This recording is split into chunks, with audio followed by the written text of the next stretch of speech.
Imaginad que sois un agricultor en Mesopotamia. Hace unos 5000 años. Habéis tenido una buena cosecha. Cientos de kilos de cebada. Más de lo que vuestra familia puede comer en un año. Tenéis un problema. La cebada se pudre. Los ratones se la comen. Los vecinos la roban. Vuestro almacén es una choza de barro con una puerta que no cierra bien. Pero al final de la calle hay un edificio enorme. Muros gruesos. Guardias armados. Sacerdotes que llevan la cuenta de todo lo que entra y sale. Es el templo. Y el templo os ofrece un trato. Dejad vuestra cebada aquí. Nosotros la guardamos. Cuando la necesitéis, venís y os la devolvemos. Mientras tanto, queda protegida por los dioses. Ese trato, hace 5000 años, fue el primer acto bancario de la historia. No había monedas. No había billetes. No había tipos de interés. Pero había algo que reconoceríais al instante. Alguien guarda vuestras cosas y os promete que estarán ahí cuando las necesitéis. La banca no empezó en un rascacielos de cristal. Empezó en un templo de barro. Bienvenidos a la temporada 3 de Todo tiene un precio. El sistema bancario. En las 2 primeras temporadas construimos los cimientos. Vimos cómo nació el dinero, desde el trueque hasta las conchas, las monedas de electro y los billetes. Vimos qué funciones cumple, qué tipos existen, por qué confiamos en él. Y terminamos con una pregunta: si el dinero es confianza formalizada, ¿quién lo gestiona? La respuesta es, los bancos. Pero no los bancos que conocéis. No todavía. En esta temporada vamos a abrir la caja negra del sistema bancario. Desde los primeros depósitos de grano hasta la Reserva Federal. Desde los recibos de los orfebres hasta la creación de dinero de la nada. Y empezamos por el principio. Literalmente. Por los templos de Mesopotamia y Grecia. Donde nació la idea de que alguien puede guardar tu riqueza y, a cambio, darte un servicio. Mesopotamia, entre los ríos Tigris y Éufrates. Lo que hoy es Irak. Hace unos 5000 años, las ciudades sumerias como Ur, Uruk y Nippur eran centros de civilización. Y en el centro de cada ciudad había un templo. Los templos no eran solo lugares de oración. Eran el corazón económico de la comunidad.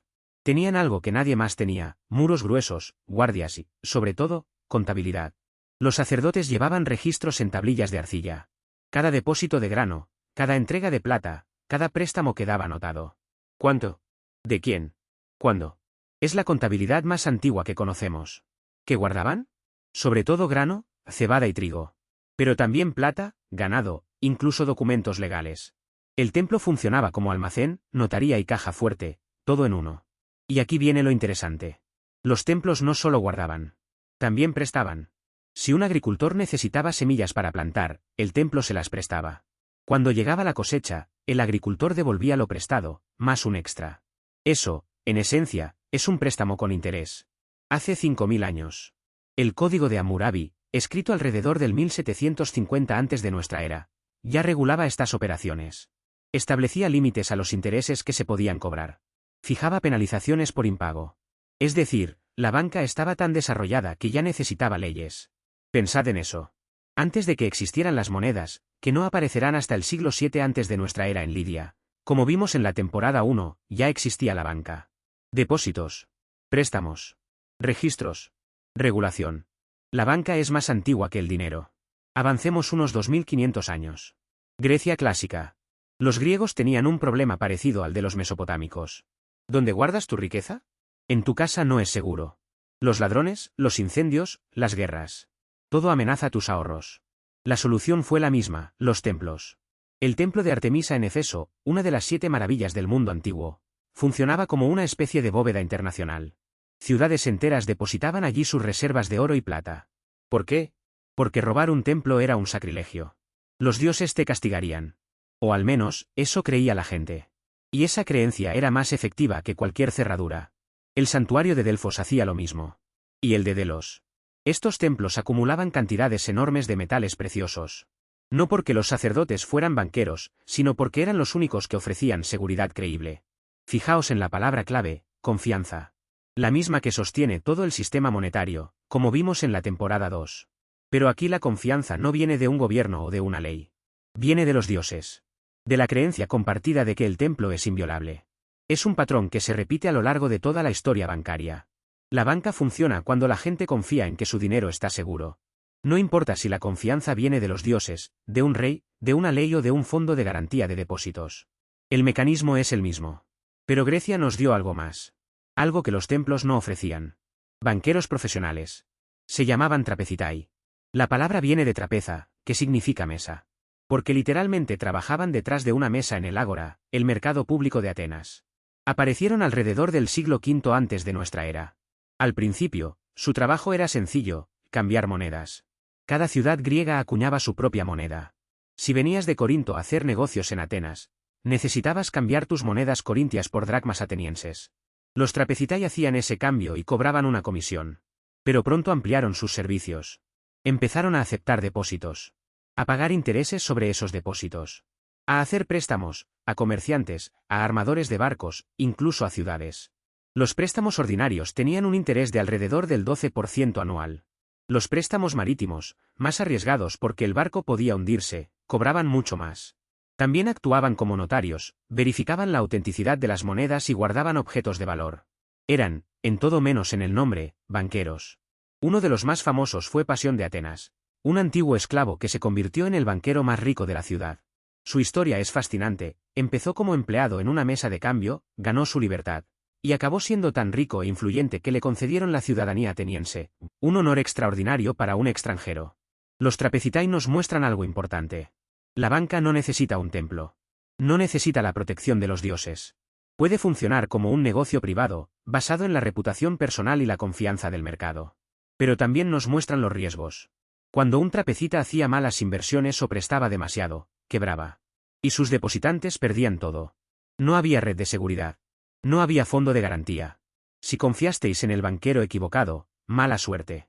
Los romanos, como en tantas otras cosas, tomaron lo que los griegos habían inventado y lo organizaron a gran escala. Los banqueros romanos se llamaban argentarii. Operaban en el foro, el centro comercial y político de Roma. Aceptaban depósitos, hacían préstamos, cambiaban moneda, y lo más importante, llevaban registros detallados de todas las transacciones. Pero lo verdaderamente nuevo fue el marco legal. El derecho romano desarrolló conceptos que usamos hasta hoy.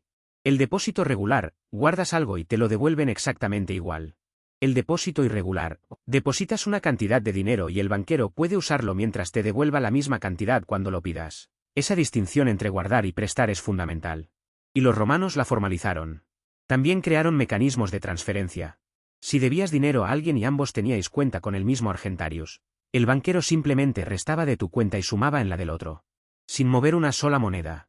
Es, en esencia, una transferencia bancaria. Hace 2000 años. El Imperio Romano extendió estas prácticas por todo el Mediterráneo.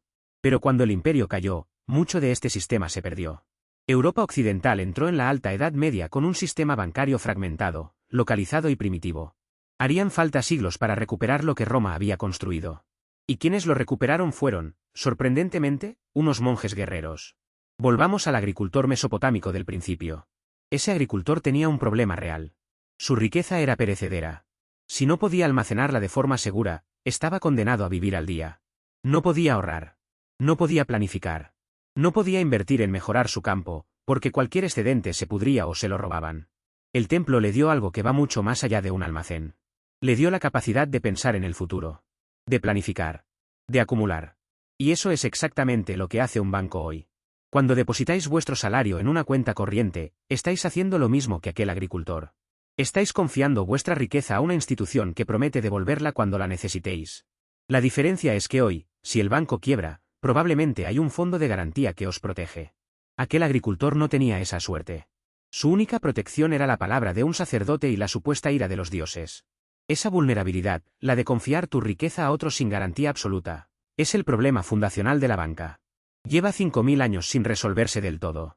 Y como veremos en esta temporada, los intentos de resolverlo han dado forma al sistema financiero que conocemos. 5 ideas clave de este episodio. Primera, la banca es más antigua que el dinero. Los templos mesopotámicos aceptaban depósitos de grano y plata miles de años antes de que se acuñaran las primeras monedas.